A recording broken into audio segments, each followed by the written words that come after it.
Welcome again guys to the channel by concept with मी।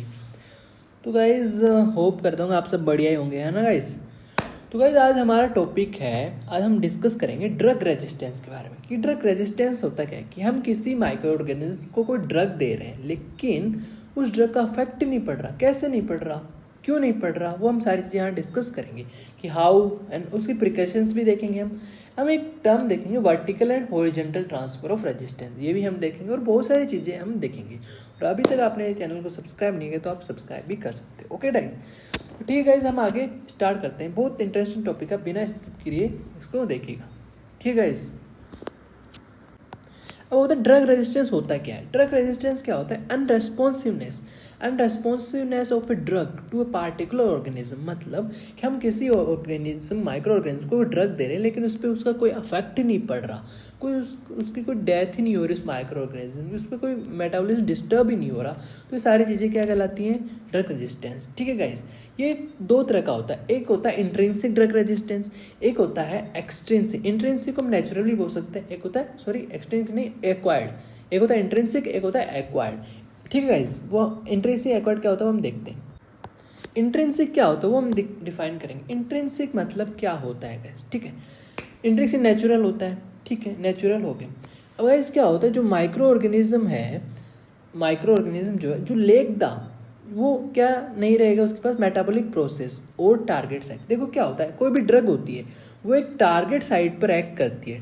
कोई भी drug होती है वो स्पेसिफिक टारगेट पे एक्ट करती है और स्पेसिफिक टारगेट पे एक्ट करके उस माइक्रो ऑर्गेनिज्म को डिग्रेड करती है। तो कुछ ड्रग्स होती हैं गाइस, कुछ ड्रग्स होती हैं जिनके पास वो स्पेसिफिक साइट ही नहीं होती। तो ड्रग कहाँ पर अटैच होगी और कैसे फिर अटैच ही नहीं होगी तो कैसे फिर उस माइक्रो ऑर्गेनिज्म को डिस्ट्रॉय कर पाएगी। ठीक है गाइस, तो ये सारी चीज़ें हमें ध्यान रखनी है कि इंट्रिंसिक में क्या होता है। फॉर एग्जाम्पल की बात करें, जैसे अमाइनो ग्लाइकोसाइड्स हैं, उसको क्या चाहिए होता है? ऑक्सीजन चाहिए होता है, नीड ऑक्सीजन फॉर रेप्लिकेशन। लेकिन एनारोब होता है, उनमें ऑक्सीजन नहीं होती, तो एनारोब के अंदर ये इनएक्टिव होएगा। ठीक है, ये नेचुरली है, हम कुछ नहीं कर सकते। सिर्फ वैनकोमाइसिन है, वैनकोमाइसिन की साइज बड़ी होती है। तो जो ग्राम नेगेटिव है, ग्राम नेगेटिव ड्रग कैसे एंटर करती है? पोरिन से। तो पोरिन की साइज इतनी बड़ी नहीं होती कि वैनकोमाइसिन उसमें एंटर कर जाए। तो vancomycin is resistant to gram negative organism. Third example हम ले हैं, तो थर्ड में देखो सेल वॉल सिंथेसिस इनहिबिटर। जो सेल वॉल को डिग्रेड करती है जो एंटीबायोटिक, वो माइक्रोप्लाज्मा में कैसे इफेक्टिव होंगे? क्योंकि माइक्रोप्लाज्मा में गाइस सेल वॉल नहीं होती। तो ये सारे एग्जाम्पल आपको ध्यान रखने हैं। ठीक है गाइस, एक और एग्जाम्पल आता है इसका, जो माइकोबैक्टीरियम ट्यूबरकुलोसिस होता है वो टेट्रासिलिन से रेजिस्टेंट होता है। तो ये भी नेचुरल है कि माइकोबैक्टीरियम ट्यूबरकुलोसिस टेट्रासिलिन से कोई इफेक्ट नहीं पड़ता। जैसे ग्राम नेगेटिव बेसिलाई है, वो उसका इफेक्ट नहीं पड़ता पेनिसिलिन का। पेनिसिलिन ग्राम नेगेटिव बेसिलाई पे कोई इफेक्ट नहीं डालती, नेचुरल है। ठीक है, तो कुछ पॉइंट्स आपको याद रखने हैं।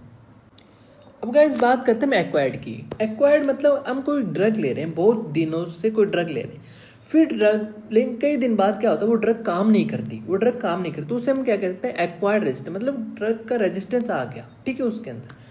तो गाइस ये किस पे डिपेंड करता है? जो एक्वायर्ड जो होता है वो किस पे डिपेंड करता है? माइक्रो ऑर्गेनिज्म पे, और जो हम ड्रग ले रहे हैं उस पर डिपेंड करता है।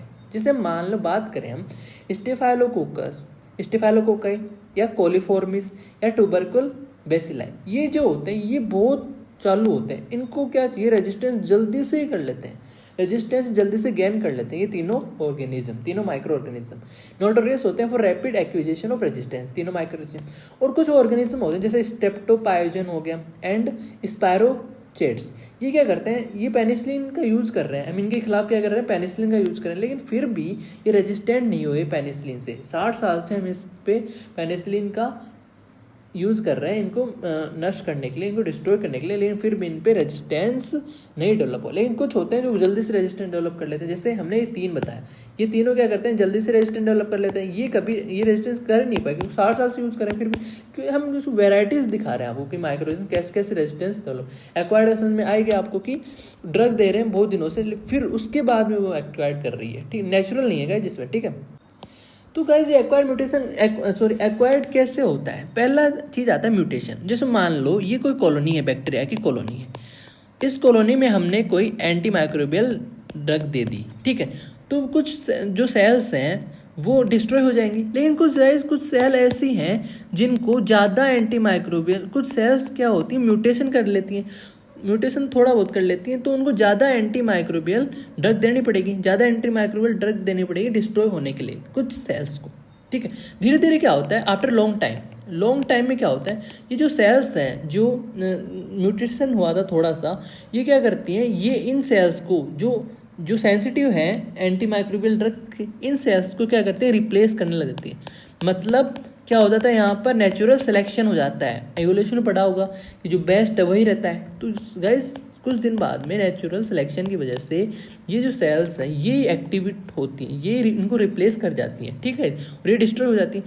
तो यहाँ पर अब एंटी माइक्रोबियल ड्रग का कोई एक्शन नहीं हो पाएगा, तो इसे हम बोलते हैं म्यूटेशन। ठीक है गाइस, ये क्या बोलते हैं म्यूटेशन। तो ये बहुत स्लो होएगा। ठीक है, तो इसे हम बोलते हैं वर्टिकल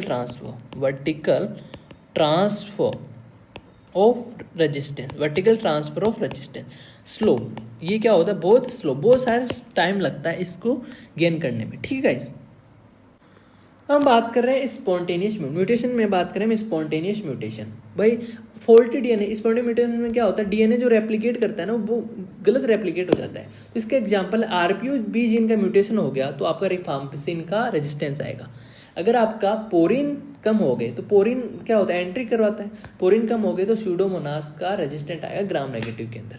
अगर आपका म्यूटेशन हो गया, म्यूटेशन डेट एक्टिवेट ई फ्लक्स पम्प, मतलब ई फ्लक्स पम्प क्या होते हैं वो हम बताते हैं आपको, ई फ्लक्स पम्प क्या होते हैं। ठीक है, ये 3 एंटीबायोटिक का होता है, जैसे बीटा लैक्टम, टेट्रासाइक्लिन एंड फ्लोरोक्विनोन।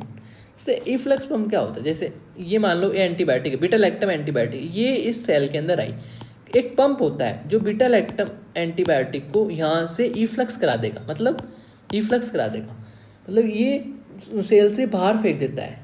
ठीक है, तो म्यूटेशन हो जाता है किसी चीज़ का जो क्या करता है इन तीनों सेल्स को, इन तीनों एंटीबायोटिक्स को सेल के बाहर फेंक देता है। तो एंटीबायोटिक बाहर चलेगी भाई तो क्या क्या होएगा, कुछ नहीं होएगा। एंटीबायोटिक बाहर चलेगी तो माइक्रोऑर्गेनिज्म तो बचा रहेगा ना, तो रेजिस्टेंस ही हो गया एक तरह का। फिर बात करें हाइपर म्यूटेशन की। हाइपर म्यूटेशन में बात करें अगर हम तो एमडीआर-टीबी मतलब मल्टीपल ड्रग रेजिस्टेंस टीबी। ठीक है, हाइपर म्यूटेशन को एक्सीलरेटेड म्यूटेशन भी कह सकते हैं। एक होता है एडेप्टिव म्यूटेशन। एडेप्टिव म्यूटेशन क्या होता है तो वो देखते हैं। जैसे फ्लोरोक्विनोन है वो इकोलाई पे वर्क करता है। इकोलाई पे कहाँ पर वर्क करता है, डीएनए गैरेज पर वर्क करता है। इकोलाई पे कहाँ वर्क करता है, डीएनए गैरेज। लेकिन क्या होता है डीएनए गैरेज का क्या होता है म्यूटेशन हो गया, डीएनए गैरेज का म्यूटेशन हो गया, डीएनए गैरेज का म्यूटेशन हो गया। तो फ्लोरोक्विन कहाँ पर वर्क करता था पहले, डीएनए गैरेज पर, लेकिन उसका म्यूटेशन हो गया, वो चेंज हो गया, तो फ्लोरोक्विन अब इस पर नहीं कर पाएगा, तो रेजिस्टेंस डेवलप होगा। तो इससे हम बोलते हैं एडेप्टिव रेजिस्टेंस। अब गाइस हम बात करें हॉरिजॉन्टल जीन ट्रांसफर। हमने देखा वर्टिकल जीन ट्रांसफर बहुत स्लो हो रहा था, हॉरिजॉन्टल जीन ट्रांसफर जो होता है वो फास्ट होता है थोड़ा। ठीक, कंजुगेशन बात करें, मान लो इस 2 बैक्टीरिया हैं, दिस वन इज 2 बैक्टीरियाज। ठीक है, ये उनका डीएनए हो गया, ये उनका डीएनए हो गया सब। और गाइस एक बैक्टीरिया के अंदर क्या होता है, एक बैक्टीरिया के अंदर रेजिस्टेंट जीन है, तो इस बैक्टीरिया के अंदर रेजिस्टेंट जीन है, तो ये रेजिस्टेंट जीन है इसके अंदर प्रेजेंट है। ये नॉर्मल बैक्टीरिया है। तो गैस क्या करते हैं, ये क्या होता है इनके अंदर पायलाई बन जाती है, यहाँ पर क्या बन जाएगा, पायलाई बन जाती है। ठीक है, अब पायलाई हम बना देते हैं गाइस, ये ऐसे पायलाई बन जाती है। तो ये जो जीन है, ये ऐसे ऐसे इस पर ट्रांसफर हो जाएगी। ठीक है, फिर ये दोनों अलग हो जाए, तो ये कंजुगेशन में सेक्स पायलाई बन जाती है। ये क्या बोलते हैं इनसे, सेक्स पायलाई बन जाती है। इसका एग्जाम्पल इंपॉर्टेंट भाई, ऐसे रेजिस्टेंस किस ऑर्गेनिज्म में आता है, तो देखो क्लोरोफेनिकल एंटीबायोटिक जानते हो ना आप, क्लोरोफेनिकल का resistance to mycobacterium to typhoid bacilli. ठीक है, bacilli, chloramphenicol resistance to typhoid bacilli. और हम बात कर रहे हैं स्ट्रेप्टोमाइसिन, कोकस नहीं mycin, streptomycin resistance to E coli, ये भी इस प्रोसेस के थ्रू ही आता है। तो 2 एग्जाम्पल हैं आपको याद रखने हैं। नेक्स्ट गाइस हम बात करें ट्रांसडक्शन की। ट्रांसडक्शन कैसे होता है गाइस, देखिए गाइस ये हो गया आपका बैक्टीरिया पास डीएनए है, रेड डीएनए, और ये जो येलो दिख रहा है वो एक रेजिस्टेंट जीन है। ठीक है गाइस, अब बात करें ये आ गया आपका, ये क्या है बैक्टीरियोफेज यहाँ पर एंट्री करेगा। तो बैक्टीरियोफेज के पास देखो हम ब्राउन में बना देते हैं इसका, ये बैक्टीरियोफेज एंट्री करेगा तो बैक्टीरियोफेज बाहर भी तो निकलेगा, तो बाहर जैसे निकलेगा ये क्या लेके आएगा गाइस, क्या लेके आएगा, इसके पास ये अपना डीएनए खुद का, और ये जीन है, ये येलोइश जीन है, ये इसको भी ले आएगा साथ में, ठीक है, रेजिस्टेंट जीन को साथ में ले आएगा, येलोइश जीन है, ठीक है, रेजिस्टेंट जीन को, मल्टीप्लिकेशन आप जानते हैं ना, ठीक है। फिर दूसरा बैक्टीरिया आया, यहाँ पर एक और बैक्टीरिया है, ठीक है, ये बैक्टीरिया है, ठीक है, इसके पास भी रेड ये, ठीक है, मटेरियल ऑर्गेनेटिक, ये रेड इस ये येलो जो रेजिस्टेंट जीन है ये इसको भी ट्रांसफर कर देगा, कोई ऐसे पूरा मैकेनिज्म हो रहा है कि ट्रांसलेशन कैसे हो रहा है, ठीक है। ये सारी चीज़ें हमें ध्यान में रखनी होती हैं। नेक्स्ट गाइस, अब होता है ट्रांसफॉर्मेशन क्या होता है, जैसे बैक्टीरिया क्या हो गया, लाइसिस हो गया, बैक्टीरिया क्या हो गया, लाइसिस हो गया, ऐसे लाइसिस हो गया, बैक्टीरिया का लाइसिस हो गया। लाइसिस में क्या होता है, जैसे डीएनए मटेरियल है, ये रेड डीएनए मटेरियल ये ऐसे पड़े रहते हैं, ऐसे ही पड़े रहते हैं, और ये जो पर्पल कलर में जो रेजिस्टेंट जीन है ये भी ऐसे ही पड़ी है रेजिस्टेंट। तो कुछ बैक्टीरिया क्या होते हैं, ये उस रेजिस्टेंट जीन को ले लेते हैं, ये जो रेजिस्टेंट जीन है इसको क्या ले लेंगे, कुछ बैक्टीरिया ले लेंगे, ठीक है, ये बैक्टीरिया ले लिया उस रेजिस्टेंट जीन को गाइस, ये रेजिस्टेंट जीन इसके पास आ गई, इधर भी इसके पास आ गई, ठीक है, ये पास आ गई, ठीक है, ये पास आ गई, ठीक है। तो पूरा मैकेनिज्म ऐसे हो जाता है, ये पूरा ट्रांसफॉर्मेशन मैकेनिज्म है। अब गाइस हम बात करते हैं रेजिस्टेंस की, रेजिस्टेंट ऑर्गेनिज्म की। रेजिस्टेंट ऑर्गेनिज्म तीन तरह के होते हैं गाइस, तीन टाइप के होते हैं। पहला ड्रग टॉलरेंट, जो ड्रग को टॉलरेट कर सकें। फॉर एग्जांपल हम बात लेते हैं, जिससे गाइस क्या होता है, जो टारगेटेड बाय, जैसे हम कोई ड्रग है वो किस पे एक्ट करती है, टारगेट साइट पे ऐड करती है। तो अब मान लो कोई ड्रग टारगेट साइट पे ऐड करेगी, लेकिन वो टारगेट साइट उस ड्रग से अटैच ही नहीं हो पाए, कोई ऐसा रीजन आ जाए कि वो टारगेट साइट उस ड्रग से अटैच ही नहीं हो पाए, तो गाइस अटैच नहीं हो रही तो मैकेनिज्म नहीं होएगा, तो गाइस वो माइक्रो ऑर्गेनिज्म डिस्ट्रॉय नहीं हो पाएगा और उस ड्रग का एक्शन डिस्ट्रॉय हो जाएगा, ठीक है। तो जो हम लिख रहे हैं यहाँ पे, target biomolecule of organism lose affinity for particular antimicro drug. For example E coli और टेट्रासिलिन की हम बात, इकोलाई और स्टेफाइलोकोकस ऑरियस की हम बात कर रहे हैं। इकोलाई और स्टेफाइलोकोकस ऑरियस में क्या होता है, एक आरएनए पॉलीमरेज होता है, आरएनए पॉलीमरेज पे जो होता है रिफाम्सिन वर्क करता है, रिफाम्सिन का अटैच होता है आरएनए पॉलीमरेज और उसको डिस्ट्रॉय करता है। लेकिन क्या होता है, इकोलाई और स्टेफाइलोकोकस ऑरियस का आरएनए पॉलीमरेज क्या करता है गाइस, न्यू आरएनए पॉलीमरेज, मतलब इसमें कुछ चेंज आ जाता है, इसके अंदर कुछ चेंज आ गया तो रिफाम्सिन इस पर वर्क नहीं कर, इस पर अटैच नहीं हो पाएगा, ठीक है। तो अटैच नहीं हो पाता, तो यहाँ पर इसका रेजिस्टेंस, इकोलाई और स्टेफाइलोकोकस ऑरियस पे रिफाम्सिन का रेजिस्टेंस आ गया। सेम पेनिसिलिन जो है, पेनिसिलिन का भी रेजिस्टेंस आ जाता है इससे, क्योंकि पेनिसिलिन बाइंडिंग प्रोटीन जो होता है उसकी स्ट्रक्चर चेंज हो जाती है, तो और चेंज होने से पेनिसिलिन वहाँ पर अटैच नहीं हो पाता, तो गाइस वहाँ से भी यहाँ पर रेजिस्टेंस आ जाता है। अब गाइस हम बात करें, पहला हमने देखा, अब दूसरा हम बात कर रहे हैं ड्रग डिस्ट्रॉय, मतलब कोई ड्रग आ रही है, कोई हमने ड्रग दी, उसको कोई एंजाइम हो ऐसा कि उसको डिस्ट्रॉय कर दे। फॉर एग्जांपल बीटा लैक्टम में जो होता है, ये 3 माइक्रो ऑर्गेनिज्म प्रेजेंट होता है, स्टेफाइलोकोकस, गोनोकोका एंड हीमोफिलस, ठीक। ये क्या करता है, ग्राम नेगेटिव में ज़्यादा होता है, तो ग्राम नेगेटिव में जो ड्रग एंट्री ग्राम नेगेटिव में कम होता है, ग्राम पॉजिटिव में ज़्यादा होता है, सॉरी, ठीक है। तो जैसे ग्राम नेगेटिव में लेस होता है, तो ड्रग ने एंट्री करने के बाद में ड्रग इनएक्टिवेट हो जाती है, ये डिस्ट्रॉय करता है ड्रग को।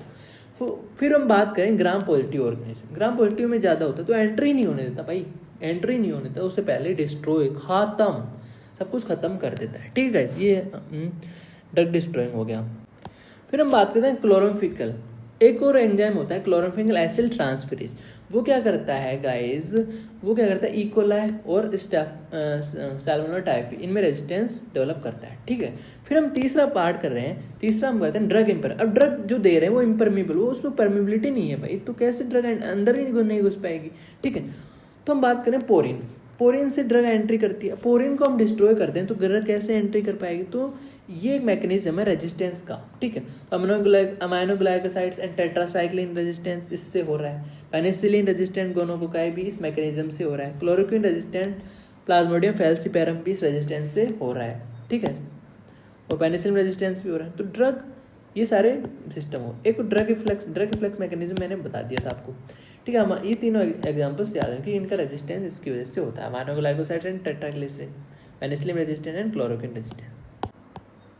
अब गाइस एक टर्म आता है क्रॉस रेजिस्टेंस। क्रॉस रेजिस्टेंस क्या होता है? जब एक ड्रग पे रेजिस्टेंस आ रहा है किस पर, मतलब हमने एक ड्रग पे रेजिस्टेंस आ गया तो डायरेक्टली ऑटोमेटिकली दूसरी ड्रग पे भी रेजिस्टेंस आ जाए, तो उस मैकेनिज्म को बोलते हैं क्रॉस रेजिस्टेंस। और एक किन में होता है? जो ड्रग्स केमिकली और फिजिकली रिलेशन में होती हैं, उन ड्रग्स में होता है। जैसे हम बात करें फॉर एग्जाम्पल हम बात करें जैसे सल्फोनेमाइड में बहुत वैरायटी होती है। तो अगर एक सल्फोनेमाइड पे रेजिस्टेंस आ गया तो गाइज एक सल्फोनेमाइड पे आ गया तो सारे सल्फोनेमाइड पे रेजिस्टेंस आ जाएगा। जैसे ही उसी तरह एक टेट्रासाइक्लिन पे आ गया तो सारे टेट्रासाइक्लिन पे आ जाएगा।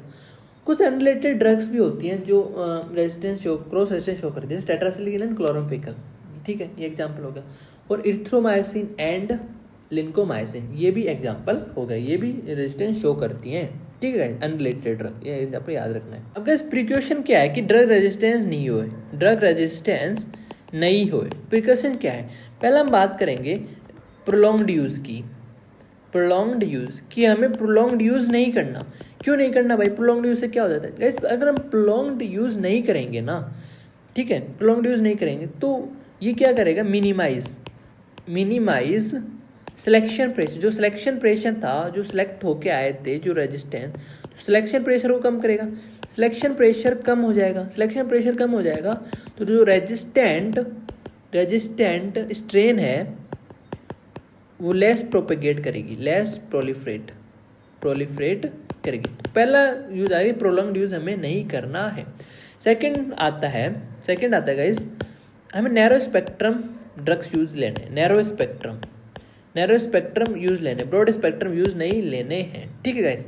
थर्ड आता है हमें कॉम्बिनेशन ऑफ ड्रग्स यूज लेने हैं। कॉम्बिनेशन ऑफ ड्रग्स यूज लेने हैं कि भाई कॉम्बिनेशन ड्रग यूज लेंगे तो एक रेजिस्टेंस, मान लो एक से ड्रग का रेजिस्टेंस हो गया तो दूसरे से थोड़ी हो जाएगा, तो गाइस कॉम्बिनेशन हमें लेने हैं। एंड ये सारा कंप्लीट हो गया guys, and thank you guys for watching this video. अगर आपको वीडियो अच्छी लगे तो आप लाइक कर सकते हैं और शेयर भी कर सकते हैं आपके दोस्तों के साथ, ठीक है। और ज़्यादा ही अच्छा लग गया हो और आप अगले वीडियोस भी देखना चाहते हो तो गाइस इसको सब्सक्राइब भी कर सकते हो और बेल आइकन भी आप दबा सकते हो, ठीक है गाइस, इफ़ यू वांट, ठीक है गाइस। तो guys thank you guys for watching this video. Stay safe and stay healthy. Bye bye, thank you.